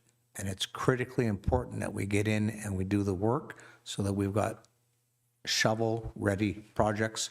So when the government turns around and says, what are you doing? What are you planning? And I think this council has been very clear, Your Worship, in terms of the importance of making sure that water and the water treatment plant has been the #1 project for this community to put in line. In behind this is you're seeing now a number of projects we're lining up for future years. We're really building the community right now. We're lining up opportunities for obviously bold growth and improvements in water infrastructure for our community. And these types of reports that are in front of us right now lay that foundation for the growth. So I'll be supporting this recommendation, and I'll also be supporting the next one that has an application for $6 million. Thank you, Your Worship. Councillor Flashballer, Councillor Delaney. Thank you, Your Worship. Yeah, I just want to add that these have already come across our desk here because the applications have gone through. So this is, but it's come back from the province in the application saying, hey, you guys can apply for this grant if you want the grant, but you also have to back this up financially if you get the money. And that's the key piece that's in front of us right now with both of these. It's coming back to us basically going, okay, if we give you the grant, are you guys going to make sure that it gets completed, even if the full grant doesn't cover it all? And that is the commitment that really needs to come from this organization. That's why it's so important for us to budget really well, so that when these opportunities that have come a lot in the past where we get grant funding from other levels of government, we have enough money here to be able to make sure that they transpire. And like my colleague says, these grants that we get in the past have really been wonderful for this municipality. We don't want to lose those opportunities, but we also have to make sure we bite the bullet and have the funds there to complete the projects if we do get that financial support from other levels of government. So I support both of these as well. Thank you. Thank you. Councillor Delaney, please. Thank you, Mr. Mayor. Yeah, I agree with both my colleagues' comments. Grants are important. Having them shovel ready is even more important so you can actually get them. My question is, this is asking about the willingness to provide overall grant management and indicates its support to cover any potential cost overruns. What I'm wondering about is, does this also include if there's cost underspent? So if we're asking for $120,000 and they say, well, we're only going to give you 100, are we going to make up the 20,000, or like, does it go both ways is what I'm asking? Because it's saying like $120,000 is, you know, if you get a little shortfall on that, we cover that, no big deal. But if we ask it on the next one, 6 million, and we don't get that money, are we going to be covering the cost of it? Because that means increased taxation. Mr. Maraca, please. Your Worship, excuse me, Your Worship, to Councillor Delaney. If we put in a request for $6 million and they give us 4.5, we are under no commitment to take that grant or do any of the projects. If they give us $6 million and we ask for $6 million, then the requirement is that this is basically letting all local governments know that regardless of how long it takes them to administer and award these grants, because we are all saying the same thing. It took you too long to announce, inflation increased it, and now we want more money. We're all saying that to them. They're now saying, wait a second. So if it goes over that $6 million, no matter what we do, you have the means, like Councillor Flasspoller just said, to cover this going forward. We're giving you $6 million. So if they came around to the table and said, we'll give you 1 million and you still have to do the project, no. We're not obligated. No. If we get the $6 million, if we take that grant, they're basically saying, don't come ask for more money. So that goes back to making sure that we're on point with our forecasting, because if we're not, and we leave ourselves at risk that we're way under because things take too much time or whatever, then it's just for awareness for the community, right? It would be great if we get $120,000 or on the next one, whatever, but then if the actual costs come in at, $500,000, we're going to make up that extra. Yeah, Your Worship, Councillor Danny, just further to that, it's a lot to do with the fact that local governments were pushing back saying that we want you to take the risk, province, and they're pushing back right now saying, no, local government, we're giving you $6 million, you take the risk. We're kicking the can from my office. Councillor Nelson, you said excellent, 35% grant. No, this council on record getting 76% grant. You tell me one grant we applied, we didn't get it. Different story. It's all unanimity of our council. Not only among councillor and mayor's office, but also with the staff. Staff worked due diligently. We had almost every grant we applied for. At least I don't remember any grant we didn't get it. That's our relation with the Victoria. Like I said earlier, I can't go into the detail, and we had one of the best meetings with the Premier's office, with the Premier. And he asked me to send him a letter detailing, which my office and CEO's office are working. And once we send the letter, hopefully we will be able to bring it to the council's notice, and you will see the letter being sent. I'm not going to bend, or I'm not going to leave a premier or finance minister or anybody.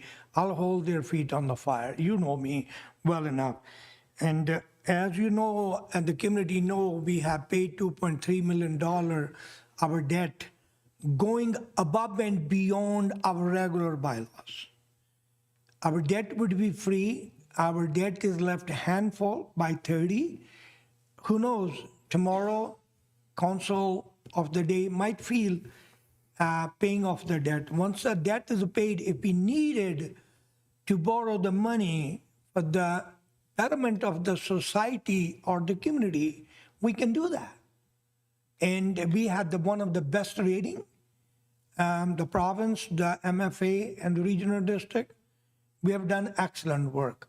These both items been informed to the Premier's office already, and he is aware. And my colleagues would verify that, and the staff was attending the UBCM. It is just to clean, house cleanup of both items. Yes, next item is pretty big, but we're working on, let's see what happens. And I can be more happier for the last year, the grants we have received.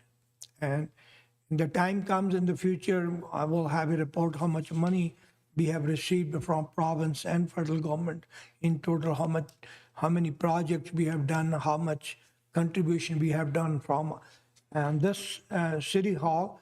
But I am very happy we have done very good job with that grants and everything and overall. Any more question, concern? Hearing none, all in favor? Oppose, if any? Carried unanimously. Next item, UBCM, please. Bertie. The recommendation that pursuant to the report of the Asset Management Coordinator dated October 2nd, 2025, Council endorsed the following updated resolution in order to meet the funder's requirements and proceed with the city's application.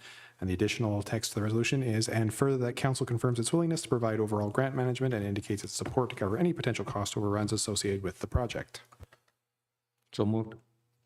Moved and seconded. I couldn't insist enough, the $6 million, the overrun budget is we are already facing for the water treatment plant. Everybody knows how hard we work, this council work for their grant of 76% plus and minus of the total project is on the table of the Premier. He is aware, and I have make sure he heard us loud and clear. He acknowledged, but in politics, nothing is done till it's completed. I'm not going to hold and give a false hope to the community or to council or anybody. We'll keep working the way this council have worked in the past, and we'll make sure we get the best return for our bucks. All in favor? Oppose, if any? Carried. Consideration of CMRC Mural project, please. The committee recommendation that pursuant to the Central Cariboo Joint Committee Report number 2, 2025, and the memo of the corporate officer dated September 12th, 2025, regarding a request from the city's Indigenous Relations Working Group for the Central Cariboo Joint Committee to consider a resolution to begin planning a project of a mural at the Cariboo Memorial Recreation Complex Arena for Phyllis Webstad and the Orange Jersey project, including seeking grant funding for the project, be received, and Joint Committee endorse the proposal in principle and direct staff to proceed with the project planning. Moved and seconded, and thanks to the joint and everybody involved. It's going to be excellent project. Staff is working on, and definitely we will go there. Councillor Moses, please. Thank you, Your Worship. Yeah, this is an exciting project that we were approached from Orange Shirt Society to look into as a joint project, that similarly to what we had a few years back with the Orange Crosswalk near the Friendship Center. So this would be a project where we get to work together with the Orange Shirt Society, with the Cariboo Regional District, and potentially with UBCM if we get the same funding as we had before. If all this works out, the cost to us will be very minimal. It's a win-win-win for everyone, I think. So I'm pretty happy about this one. Thank you, Your Worship. Thank you, Councillor Moses. All in favor? Oppose, if any? Carried unanimously. Correspondence, William Lake Youth Soccer Association Official Community Plan. Clerks note that the letter from the Williams Lake Youth Soccer Association dated September 11th, 2025, regarding the Williams Lake Official Community Plan be received for information. Moved, and Councillor Nelson, please. Thank you very much, Your Worship.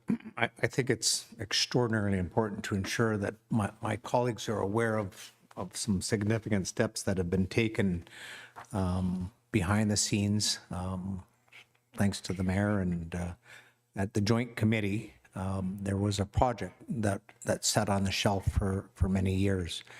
And at the last joint committee, it was a feasibility analysis that we actually recommended and basically brought off the shelf and put it on the table to ask our partners, the Cariboo Regional District, to undertake a feasibility analysis for a multi-sports facility within our community and within the region in partnership with the Cariboo Regional District. That was endorsed unanimously at the joint committee meeting and has been sent off for budget consideration at the Cariboo Regional District. We did ask them to ensure that they did, once it was finalized and approved, that they coordinated their efforts with all of the key players that have been working tirelessly behind the scenes for this particular project. They've done a significant amount of work behind the scenes that I think would help speed up the opportunities for this community and for this region. It was important, I think, for council to initiate that with the Cariboo Regional District for the opportunities of a potential funding envelope. So the good news is that I think that there is a feasibility study that is going to be approved at the Cariboo Regional District level that will embark upon a much greater opportunity for our community with the multi-sports facility, which is obviously very good news. Thank you, Worship. Councillor Flaschler. Thank you, Your Worship. Yes, you know, I want to commend the groups in the community that have been advocating for this. I think this is something that would be so amazing for Williams Lake and for the region, for us to have this type of facility to support all groups and youth in sports. healthy body, healthy mind. I really truly believe that. So I think it's great. And I want to thank my colleague for that information. That's news to me. So that sounds great that there's some talks at some tables right now in regards to this. I just want to add, though, also to the Williams Lake Youth Soccer Association, just to thank you for sending this letter. A thank you for all of the people that came to our official community plan open house, you know, to give the feedback, because ultimately it's the voices that make everyone know what the community wants, and you definitely want that feedback. But I do want to just add, you know, with the official community plan, it is a document that is not so much into the details of a soccer facility will be built in Williams Lake. It has the details of, hey, we need a new park, recreation, and trails master plan. And in that plan would have those details, just so that these groups understand. It's not off the table. It's not out of the discussions. It is just part of the process, and OCP wouldn't get that specific. I even brought up things specifically as a councillor, and I got told, no, this is not the document for it. But when we get to a parks document, that's where it's in there. So thank you for the information to that group and for the letter, and understand you're heard, but the official community plan is not necessarily the document for it. Thank you. Thank you, Councillor Flashfuller. Yeah, first I can recall, it's been on the table since my and Councillor Nelson's time. When I came to this office of the council, 1993, it was, people was talking about it. We've been working that long. I'll tell you, I've been having a quarterly meeting with all this group. As you will see, the part of the letter, there's a 6 organizations have signed and given me the kudos and anything they can do. The best thing I like it is when we was bombarded and the last 5 minutes, 10 minutes of the open house of the day, holy smoke, so many people came, I couldn't keep my eyes on. Then they want to take the picture. And they put it, they posted on the Facebook, how many people commented on it. The best thing I like it is the second paragraph, I'm going to read it.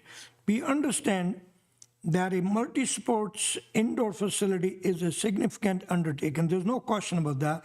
That is why WLYSA strongly support initiating feasibility study. We are ready to collaborate, and planners contribute our expertise and the representation to the voice of the nonprofit stakeholders, and goes on. And they are ready to do whatever they can do. I was talking to the staff, we have to go through, put it in the budget, do whatever this council wanted to do. It's up to you. I'm one board, like I always said, I'm this little board on the council. Yes, I'm on the driver's seat being a mayor, but I'm equal board as you folks are. And those people are ready to sit with us, work with us, and whatever we need, they're willing to do fundraising, and you name it. And they haven't given me one option to go to them. They said, my office got a blank check. I've been meeting with them every quarterly, giving them update where we are. Not only that, like Councillor Nelson said before, if the budget is approved and the time comes, it's up to you, council member, then we can also go apply some grant for NDIT. NDIT, the way they work, they would fund 50%, if I correctly remember, and I've spoken to the chair and everything. That should not be very hard if council approve this in the budget. All in the budget, so it's up to you how you want it to do. I think Mr. Shio was. Sorry, Your Worship. No, but I will say that I'll just confirm what Councillor Flashbuller was saying, that the actual projects don't have a place in an OCP. You'll see in this year's budget, we're talking about a Parks and Trails master plan where that will take place. Individual project, if we put every individual project in an OCP, the document would be 1 million pages. So that's not the place for this, but in the OCP, it does reference these type of facilities being a priority for council and the community. It's the other reports that say where they go to. So Councillor Nelson. I just need to go back and reinforce something that's very important. At the joint committee, which is a joint agreement that we've got with the Cariboo Regional District as a key partner in a project like this. It was endorsed to do a feasibility study for a multi-sports facilities in Williams Lake. So that will hit the budget in term, joint unanimously agreed to support it and send it off to the Cariboo Regional District. So it's not the budget of the city, it's the joint budget from the Cariboo Regional District. So that's been endorsed publicly at a committee level. It will now hit the main table, which I think is a significant step in the right direction. So there's a lot of work ahead of us, but a significant step is to open the doors to say, let's have a look, and a serious look. Let's put some money behind it. Thank you. It will make a big difference. I agree with you with when we approve the budget and we go to the grant application. All in favor? Opposed, if any? Carried unanimously. Annual Memory Tree Celebration, please. Clerks note that the letter from the Williams Lake Hospice Society dated September 15th, 2025 be received, and that Council 1 approve the placement of the in-memory book signage and ornaments in the City Hall lobby from November 2025 leading up to the event, as well as a donation draw box to be located at the reception counter during these dates. 2, approve the use of City Hall lobby and the tree for displaying the name ornaments from November through Christmas. 3, approve the use of council chambers for a small ceremony for the reading of the in-memory book names to be recorded and posted for public viewing online. 4, approve the barricading of City Hall parking lot during the Memory Tree event taking place outside City Hall on Sunday, December 7th, 2025, for the lighting of the hospice tree, and staff to coordinate the placement of barriers as requested. And 5, and further, that the event be coordinated with city staff and the fire department. Moved and seconded. I'll encourage to the community, to council members, whoever could attend, please come and attend this. I have attended every year. Being a representative of the council, I'll be there. It's already in my calendar. All in favor? Opposed, if any? Carried unanimously. Minute of the Central Cariboo Joint Committee. Clerks note that the minutes of the Central Cariboo Joint Committee meeting held September 17th, 2025 be received. Second. Moved and seconded. Good job, folks. All in favor? Carried. Thank you. Proclamation, Foster Family Month. The clerks note that pursuant to the request of the Ministry of Children and Family Development in their letter dated September 19th, 2025, the month of October 2025 be proclaimed Foster Family Month in the City of Williams Lake pursuant to city policy. Second. Moved and seconded. All in favor? Carried unanimously. Thank you. Moving along, council information package. Clerks note that the council information package for October 7th, 2025 be received for information. So moved. Moved and seconded. All in favor? Carried unanimously. CEO's update, please. Oh, sorry, Your Worship. Oh, sorry, you had a late. If we could just, the information I received today is that CN is looking to pull out of the Cariboo and tear out all their tracks south of us. So before we make a resolution, I guess the resolution would be is just ask staff to get a hold of 100 Mile House. I know that they took a position here in August, I believe, of not to do it. So if we could just ask staff to bring back a report and just update this council so we can take a firm position on it. Obviously, I don't want to see them tearing out the tracks. It's not good for the rural British Columbia. So I just think we need more information on this. It just came to light today. Somebody phoned me and I said, I'll bring it up. So the recommendation would be to ask staff to bring back what CN is basically doing. I'm understanding they're wanting to tear out the tracks. Somebody second that? You seconding? Yeah, I'll second. Okay, moved and seconded. Yes, go ahead, please.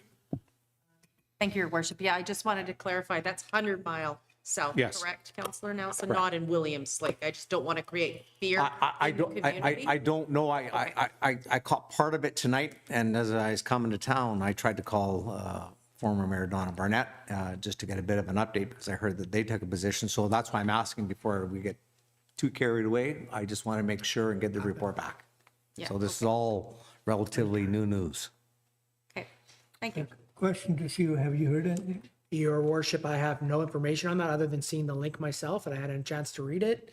And yeah, it just we would need time to bring back something before our staff would comment on it. Exactly. We can call the government liaison Tyler's office. Your Worship, I won't wait till the last the next meeting. I'll send out an email to council letting know what I find out in the next few days. Thank you. I appreciate it. All in favor of the motion? Oppose if any, carried unanimously. Mr. CAO. Okay. Yeah, no, Your Worship, I have no update today unless there's any Oh, questions for me. you got no update. I do one thing quickly. I received a call yesterday, we all know. We've been lucky enough, on Friday, the CRD board meeting, the mayor of the 100 Mile was asking me what the heck I'm doing, our hospital when staying open, when they are having lots. I have told the council member and the staff, I don't forward you any email unless it's concerning to you. There's hardly any day I do not receive an email from IHA, so-and-so hospital shut down, so-and-so hospital shut down. I send it to you only for Williams Lake. You will notice I didn't send you anything until Saturday morning, 8:40, 8:45, so the email came to me. And I received a phone call from the director, operation, Karen Cooper. She was very apologetic. She was on holidays when it happened.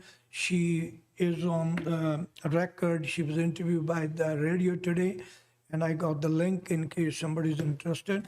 And she had assured me it won't happen.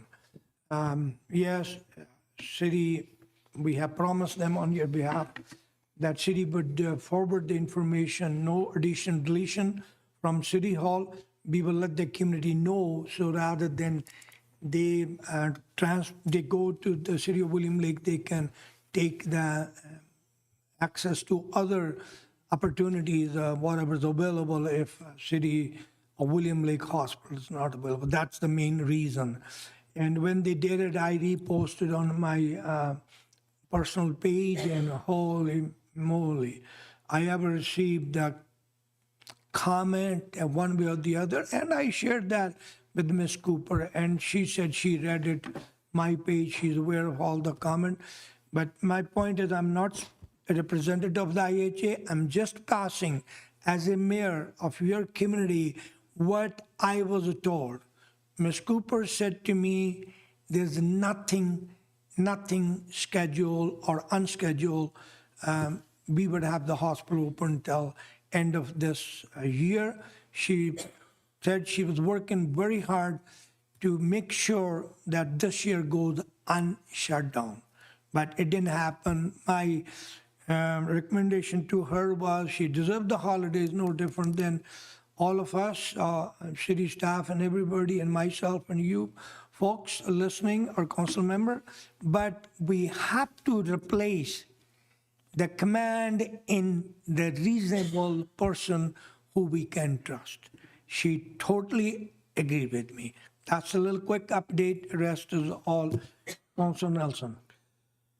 Speaking of interior health, could I ask the CAO on behalf of council to put on the agenda with interior health an update as to why they canceled the contract with Access Family with regards to the health and substance services provided for the youth in our community. They canceled it in, I believe, in Williams Lake, 100 Mile House, Yes. Merritt, Lillooet. We heard tonight that from the Foundry that they service 5,000 kids in our community. And Interior Health goes and cancels a key contract. There's a gap of services in there, so if we could just put that onto the agenda with Interior Health to ensure that while they cancel this. Why don't we put a motion that we request staff to investigate and let us know how, what? Well, I would like it on the agenda with Okay, Interior. fair enough. I'll face-to-face. second that. I have no issue. with that. I think there's a We gap need- of services You bet, there. yeah. Thank you, Worship. Anybody had any concern, question, comment on the motion on the floor? Hearing none, all in favor? Oppose if any, carried unanimously. I think we're in order to adjourn. Yeah, motion to adjourn, please. So moved. I moved and seconded, all in favor. Thank you. Councilor Nelson, even though